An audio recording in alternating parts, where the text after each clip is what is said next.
Hello' friends, welcome to JS ইডিমি revolution to education journey. মই লৈ আছোঁ আজি মডাৰ্ণ ইণ্ডিয়া হিষ্টৰীৰ কেইটামান কুৱেশ্যন। আজি মোৰ এইটো 4 নম্বৰ ভিডিঅ'। যদি মোৰ আগৰ ভিডিঅ'টো আপোনালোকে চোৱা নাই তেতিয়াহ'লে মোৰ চেনেলত গৈ চাব পাৰে। মোৰ প্লে লিষ্টত দিয়া আছে আছাম ডাইৰেক্ট ৰিক্ৰুটমেণ্ট এক্সামিনেশ্যন, তাতে গোটেইবিলাক ভিডিঅ' আপোনালোকে পাই যাব। আৰু লগতে মই আজিৰ পৰা যোৱাকালিৰ পৰা এটা মেথছৰ ছিৰিজ ষ্টাৰ্ট কৰিছোঁ। যদি আপোনালোকে চোৱা নাই তেতিয়াহ'লে মেথছৰ ছিৰিজত প্লে লিষ্টত আছে আছাম ডাইৰেক্ট ৰিক্ৰুটমেণ্ট এক্সাম 3.0 বুলি আছে মেথছৰ, তো তাতে গৈ আপোনালোকে পাই যাব। তো আহক আমি আৰম্ভ কৰোঁ। প্ৰথম কুৱেশ্যন, স্থায়ী বন্দোবস্ত কোনে কৰিছিলে? স্থায়ী বন্দোবস্ত কৰিছিলে কৰ্ণৱালিছে। কৰ্ণৱালিছে কৰিছিলে স্থায়ী বন্দোবস্ত। Next question, subsidiary alliance subsidiary alliance কোনে কৰিছিলে? এইটো হ'ল ৱেলেছলি।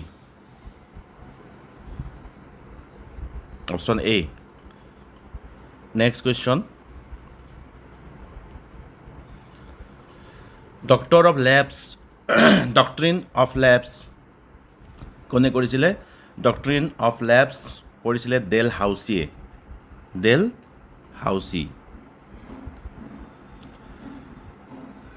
প্ৰথম ৰেলপথ কেতিয়া স্থাপন হৈছিলে? প্ৰথম ৰেলপথ কেতিয়া স্থাপন হৈছিলে?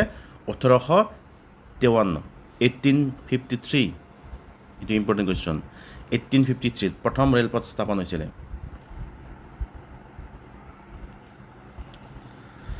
1857 বিদ্ৰোহৰ সময়ত গভৰ্ণৰ জেনেৰেল কোন আছিলে? 1757 বিদ্ৰোহ মিনছ চিপাহী বিদ্ৰোহ। চিপাহী বিদ্ৰোহৰ সময়ত গভৰ্ণৰ জেনেৰেল কোন আছিলে? লৰ্ড কেনিং আছিলে। Lord Canning. ইয়াতে কুৱেশ্যন আৰু আহিব পাৰে যে 1857 চনটো চাব, মনত ৰাখিব, এইটো হ'ল চিপাহী বিদ্ৰোহৰ কাৰণে। তো চিপাহী বিদ্ৰোহ কেতিয়া হৈছিলে এইটো সুধিব পাৰে। চিপাহী বিদ্ৰোহ হৈছিলে 1857 চনত।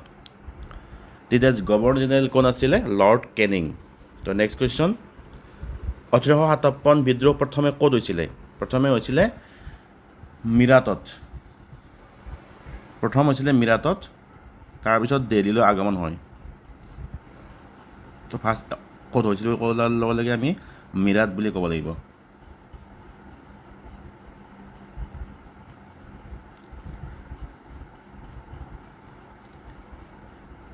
ঝান্সীৰ নেতৃত্ব কোনে লৈছিলে? ঝান্সীৰ নেতৃত্ব ৰাণী লক্ষ্মীবাই। সেইকাৰণে ঝান্সী ৰাণী লক্ষ্মীবাই বুলি কোৱা হয়। ঝান্সীৰ নেতৃত্ব লৈছিলে ৰাণী লক্ষ্মীবাই। 1857 চনৰ পিছত শাসন কাৰ হাতলৈ আহিছিলে? ব্ৰিটিছ ৰাজমুকুটলৈ আহিছিলে। এইটো আহিব ব্ৰিটিছ ৰাজমুকুটলৈ। কংগ্ৰেছ কেতিয়া স্থাপন হৈছিলে? কংগ্ৰেছ স্থাপন হৈছিলে কেতিয়া? 1885। 1885ৰ পৰা কংগ্ৰেছ স্থাপন হৈছিলে। 1885ত কংগ্ৰেছ স্থাপন হৈছিলে। লাষ্ট কুৱেশ্যন, প্ৰথম কংগ্ৰেছৰ সভাপতি কোন আছিলে? আৰু প্ৰথম কংগ্ৰেছৰ সভাপতি আছিলে উমেশ চন্দ্ৰ বেনাৰ্জী। উমেশ চন্দ্ৰ বেনাৰ্জী আছিলে ফাৰ্ষ্ট কংগ্ৰেছৰ সভাপতি। তো আজিৰ ভিডিঅ'টো এইখিনিয়ে আছিলে। আশা কৰোঁ আপোনালোকে ভাল পালে। যদি সঁচাকৈ কিবা উপকৃত হৈছে তেতিয়াহ'লে আপোনালোকৰ সকলো বন্ধু বান্ধৱলৈকে মোৰ ভিডিঅ'টো শ্বেয়াৰ কৰি দিব। আৰু লগতে যদি মোৰ চেনেলটো ছাবস্ক্ৰাইব কৰা নাই তেতিয়া চেনেলটো ছাবস্ক্ৰাইব কৰি দিব। আৰু যদি ফেচবুকত চাই আছে ডেফিনেটলি ফ'ল' কৰিব নাপাহৰিব। ধন্যবাদ। জয় আই অসম।